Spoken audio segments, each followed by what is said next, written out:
Greetings and salutations, saints. Onodo Watagwan. Welcome back. This is Fabian Seh.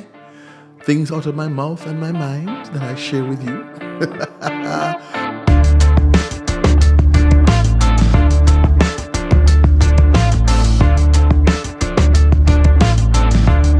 So, here's what we're talking about today.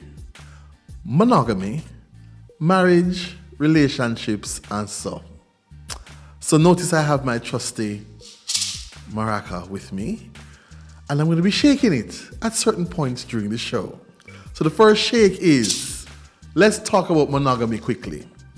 So monogamy is not natural. It isn't. It's a social construct. What that means, Fabian? It means that we're wired to be attracted to more than one person. That this idea of faithfulness and sticking with a partner is not in our DNA as the human animals that we are. It's a social construct that places value on faithful and committedness to one partner at a time. So, yeah, what is natural is to be attracted to several different people, want to be with different people. That's the norm. And then we're kind of taught this other thing about, one faithful partner, settling down with a partner and getting married and raising a family, white picket fence and all that good stuff. So that's a social construct. And it really is not for everybody. It really isn't. Even the idea of abstaining, which is really interesting. So abstinence, especially for young people, and most of them say we're just bad man and we just want to keep everything nice away from them. It's not really that, because there are risks. But again, abstinence is not normal and natural for an adolescent. So somebody, I honestly don't remember who, at a workshop or conference as that years ago said, asking teenagers and adolescents to abstain is like buying a brand new, sexy, souped up sports car and parking it. Because they're physically going to be in the best shape they're going to be. Hormones are rushing through their body, and we're saying go against every natural impulse that you have. But here's part of the reality though. Adulting and responsibility. And it's so funny, recently I've been getting some really interesting choice comments from people saying, I don't think this adulting thing is for me. I want to revoke my membership. I'd like to get a refund. Why didn't anybody tell me that this adulting thing was so hard?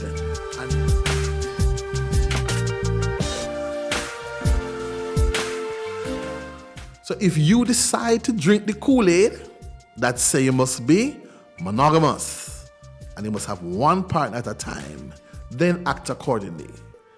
If you're going to even drink the other Kool-Aid and get married, you've now said, I want to spend the rest of my life with you. I am committing to you. Be your word. Do not say things you don't mean. And if your mind changes along the way, fess up and be honest with your partner. So a big thing that I think in relationships is crucial is communication and honesty. So me say, and me and you, me I trod the road there with you, is me and you. Oh, the other pet peeve of mine is, please stop this foolishness about my better half. No half around here. You are not half a person. You are not incomplete. You don't need nobody to fix you or finish you. You're a whole of somebody trying to live your life as fulsomely as possible. And in a relationship or marriage, you are two whole of people trying to navigate this road and make a life together. Nobody not finishing you. You're not incomplete walking around for somebody to finish you. But if you say, I'm doing this with you, live up to that. So some people set themselves up. Yeah, you're going to like people. You're going to be attracted to people. People are going to be attracted to you. You have to control yourself and gird your loins. Guy your yard. Go home to the person who you said you're committed to and honor them. People for all different kinds of reasons get into relationships that they're not committed to. For me, I think it's so disrespectful, but it also is unfair and unkind, especially if the other person is giving you 110%. They are so sure they want you and want to be with you. Don't dishonor that. Some people who go into relationships sometimes knowing that they really have same-sex attractions, that they really are gay or lesbian, so they're not really into this person, or they may know that they're bisexual. My thing is, be honest. Tell the person you're with that. Share that truth with them. People make complex and nuanced decisions about relationships all the time. But this deceit and the hiding and pretending, and yeah, society rough. And even in Jamaica, it can be very difficult to be out and live proudly. But don't be disingenuous and take somebody down the Mulberry Road on a path that's a lie. So, some people set themselves up. So if you travel, you go away for a conference, you're out of the country, you're out of the island, the temptation is like to be higher. Gird your loins and control yourself. FaceTime, call your partner, go back to your hotel room, don't go to the disco, don't go to the bar. That person at work that you well and know, say you like, them like you, you like them. You like the way them look, you like the way them smell. And them say, I need some help with this thing. So can you stay back after work and help me? No. Go your yard. Go your yard. But you're going to stay and help. You know what's going to happen. You know what's going to happen and what you're hoping is going to happen. Go home. Help them from your house. Help them with your partner in the room. Help them virtually. If you stay in the office, what's going to happen. So some people set themselves up. Just like how some people like to say, oh, I was drunk. They got drunk so they could do that thing they wanted to do. So later they say, I was so drunk. Guess what happened? Fess up. Be real. Be honest. The reality is relationships are not for everybody. Marriage is not for everybody. Some people don't grow up till them in them 30s, 40s. Some people need to do them things, sow them wild oats, play the field, whatever. I know people who, are engaged, got engaged to the very first person they fell in love with. And then shortly before the marriage, they realize, I don't know myself. I haven't lived. Some people, that's enough. Finding their first love or their true love was fine. They had no interest in exploring the field.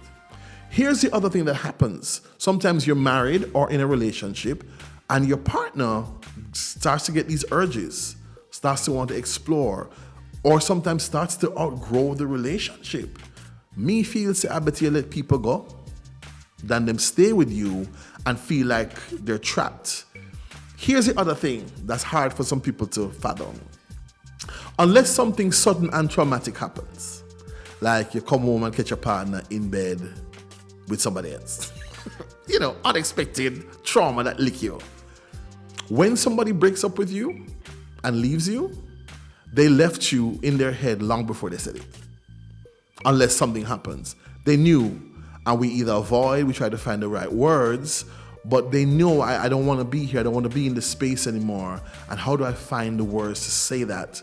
So monogamy, marriage, relationships, fidelity is big people things, is grown people things. You have to put on your big girl panty and your big boy drawers to navigate these things and grow and learn, and be honest.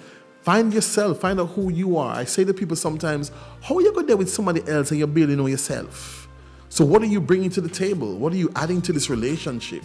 What do you know who you are and what you want? And what are you bringing to this person, to offer them, to make this life together? It's an important question to ask yourself. Knowledge of self, crucial. The last thing I'm going to say is, sexually, you have to know who you are and be honest with yourself. So some people are what I call all-inclusives. Some people will try anything once, and some people do until they find what works for them. Some people know who they are, but decide to turn down the volume on certain parts of who they are as sexual beings. That's fine. Again, I'd encourage people, protect yourself. So safer sex, safe practices, and if you don't know, research. There's too much information out there to be putting ourselves at risk carelessly and then going, oh my God, later on. So, saints, big up on yourself.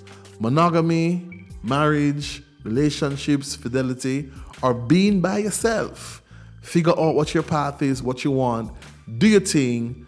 Do it as wholesomely and as safely and honestly and with as much authenticity as possible. Because what you are seeking is seeking you. Big up on yourself. Bless upon yourself. This has been another episode of Fabian Seh. See you next time.